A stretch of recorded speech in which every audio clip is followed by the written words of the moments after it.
अब हमारे साथ जो नए मेहमान जुड़े हैं वो हैं अनुराग ठाकुर, बीजेपी के वरिष्ठ नेता हैं और देश के इंफॉर्मेशन ब्रॉडकास्टिंग मिनिस्टर भी हैं। अनुराग जी, आपका बहुत बहुत स्वागत है।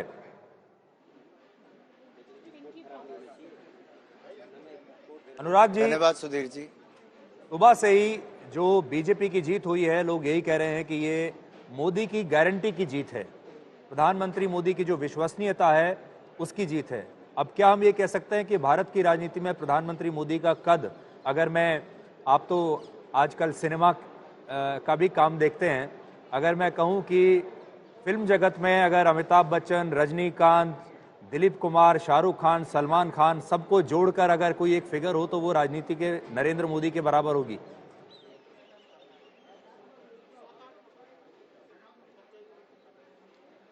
सुधीर जी, मैं पहली बात तो ये कहूंगा कि मोदी मैजिक चला है। ये जीत खास है, जनता को मोदी जी पर विश्वास है और ये विश्वास और बढ़ता ही जा रहा है, क्योंकि डबल इंजन की सरकार जो मध्य प्रदेश और केंद्र की देख के अन्य राज्यों में भी इसका प्रभाव नजर आया। जनता को लगा कि जो डिलीवरी है वो सुनिश्चित है, जो गारंटी है वो पूरी होती है, केवल कांग्रेस की तरह झूठे वायदे करके मुकरने का काम नहीं होता। तो एक और कांग्रेस का अहंकार चूर चूर हुआ है, तो दूसरी ओर मोदी जी पर विश्वास दुगना हुआ है।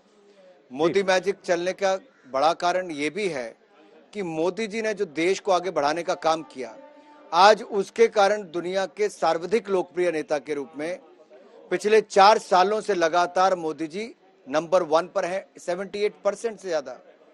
जब आपने सभी फिल्म अभिनेताओं की बात की तो मैं कहना चाहता हूं, आप केवल देश के अभिनेताओं की बात कर रहे हैं, मैं नेताओं की बात कर रहा हूं।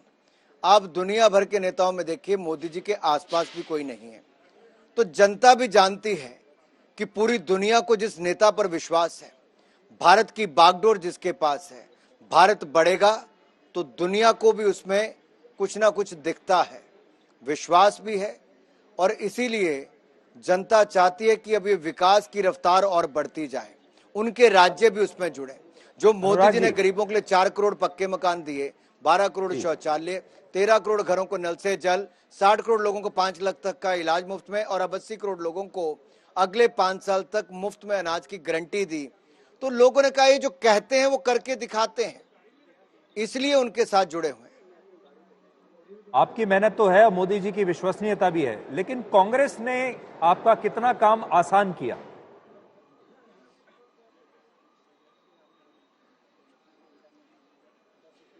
कांग्रेस ने काम बहुत आसान कर दिया।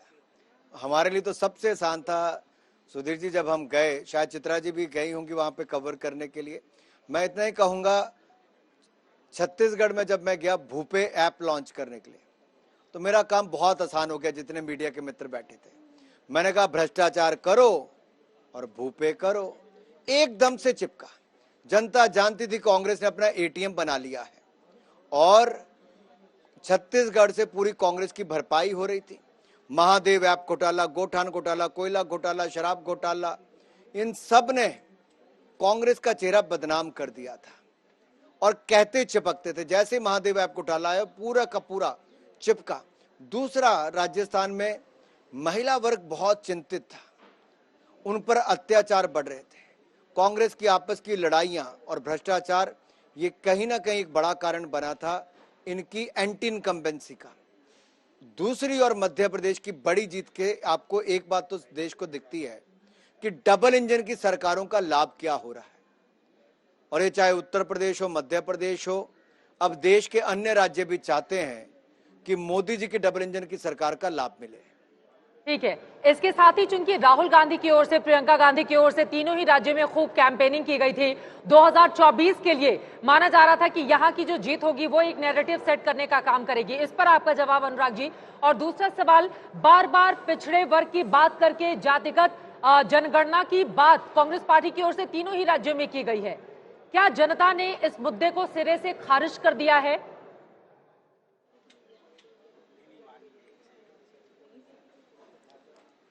कांग्रेस का काम शुरू से रहा जाति धर्म संप्रदाय के नाम पर बांटो और राज करो, लेकिन जनता बहुत समझदार होगी।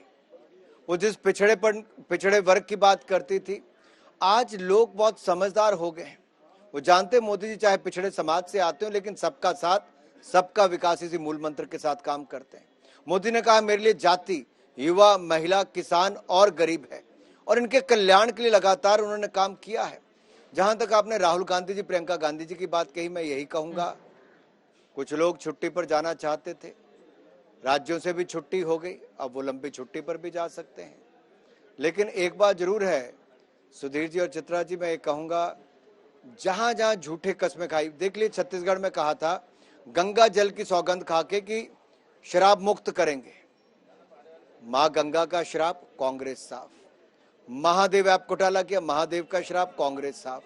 गौ माता के नाम पे गौठान घोटाला किया, गौ मां का श्राप, कांग्रेस साफ। गरीब जनता, भोली भाली जनता के साथ झूठे वायदे किए, जनता का श्राप, कांग्रेस साफ। जी अनुराग जी, हाल ही में आपने देखा होगा कि प्रधानमंत्री मोदी का काफी अपमान करने की कोशिश की गई, काफी मजाक उड़ाने की कोशिश की गई। वर्ल्ड कप का जो फाइनल हुआ उसकी हार का जिम्मेदार राहुल गांधी ने प्रधानमंत्री मोदी को बनाने की कोशिश की। जब ये टनल में हमारे मजदूर जब सुरक्षित बाहर निकले, उसका श्रेय प्रधानमंत्री मोदी से छीनने की कोशिश की गई। ईडी जब कोई छापामारी करती है तो उसमें यह बताया जाता है कि नहीं, विपक्ष के नेताओं को परेशान किया जा रहा है। ये सारे मुद्दे ऐसे हैं जो कि सोशल मीडिया पर तो ट्रेंड कर सकते हैं और ट्रेंड किए भी, इनसे टीवी पर डिबेट भी हो सकते हैं। आपको ऐसा लगता है कि कांग्रेस शायद इसलिए भटक गई, उनको लगा कि जो सोशल मीडिया पर ट्रेंड कर रहा है वही असली मुद्दा है, और वो असली मुद्दों से भटक गई और देश की जनता को प्रधानमंत्री मोदी के लिए इस तरह की भाषा अच्छी नहीं लगी?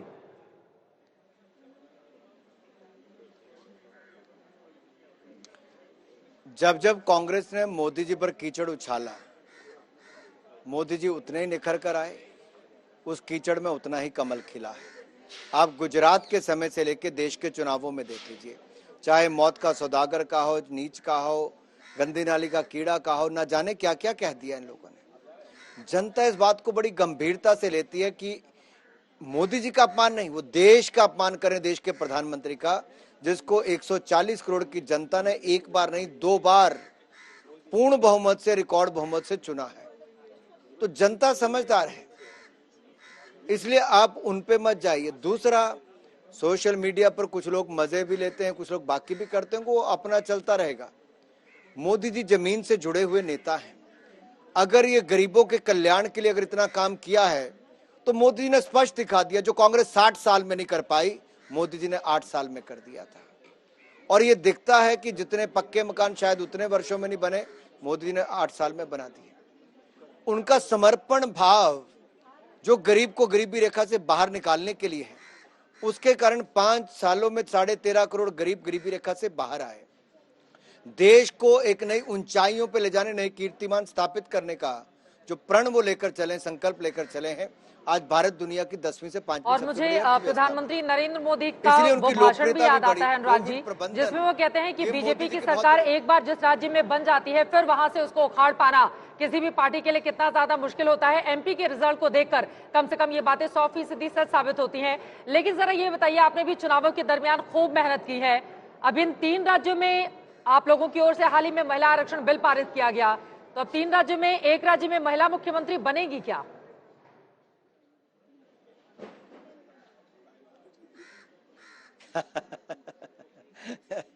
चित्रा जी, आपकी तरफ से सवाल आया है, स्वाभाविक है, लेकिन एक बात तो पक्की है कि सभी राज्यों की मातृशक्ति ने बहुत दिल खोल कर आशीर्वाद दिया है, वोट दिया है, और भारतीय जनता पार्टी ने भी, चाहे प्रधानमंत्री उज्ज्वला योजना हो, पक्के मकान हो, उसमें भी 80% मकान महिलाओं के नाम पर है। शौचालय से लेकर बैंक खातों से लेकर अनाज तक और इलाज तक, ये सारे काम महिलाओं के लिए, महिला कल्याण के लिए बहुत काम हुए। और सबसे बड़ी बात, नारी शक्ति वंदन बिल, 33% आरक्षण विधानसभा से लोकसभा का। आपने बिल्कुल ठीक कहा चित्रा जी, महिलाओं के लिए बहुत काम मोदी जी ने किया, और बहनों ने वापस अपने भाई को ये जीत सुनिश्चित करने का काम किया। लेकिन मैं और आप कम से कम टीवी डिबेट पर मुख्यमंत्री नहीं चुन सकते, ये विधायकों पर और पार्टी के नेतृत्व पर छोड़ देते हैं। कोई ही कार्यकर्ता जो समर्पित होगा, जैसे हमारे बाकी सब कार्यकर्ता हैं, किसी को जो संकल्प सारे पूरे कर सकता है, उनको जिम्मेदारी भी मिलेगी, ताकि वो देश को अनुराग आगे जी, भी आपने बढ़ाएं तो और एक अपना तिहाई योगदान आपने अपने एक राज्य तिहाई के माध्यम आरक्षण से दिया है। हमारे स्टूडियो में तो 50% देखिए 50% है इस समय हमारे यहाँ जो बंटवारा है इस स्टूडियो में। लेकिन आखिरी सवाल आपसे मैं ये उसके लिए जानना मैं चाहूंगा इंडिया टुडे ग्रुप को बधाई देता हूं। जी थैंक यू अनुराग जी। आखिरी सवाल आपसे ये है कि आपकी इस जीत का इंडिया गठबंधन पर कितना असर पड़ेगा और 2024 की क्या तस्वीर आपको दिखती है इस जीत के बाद?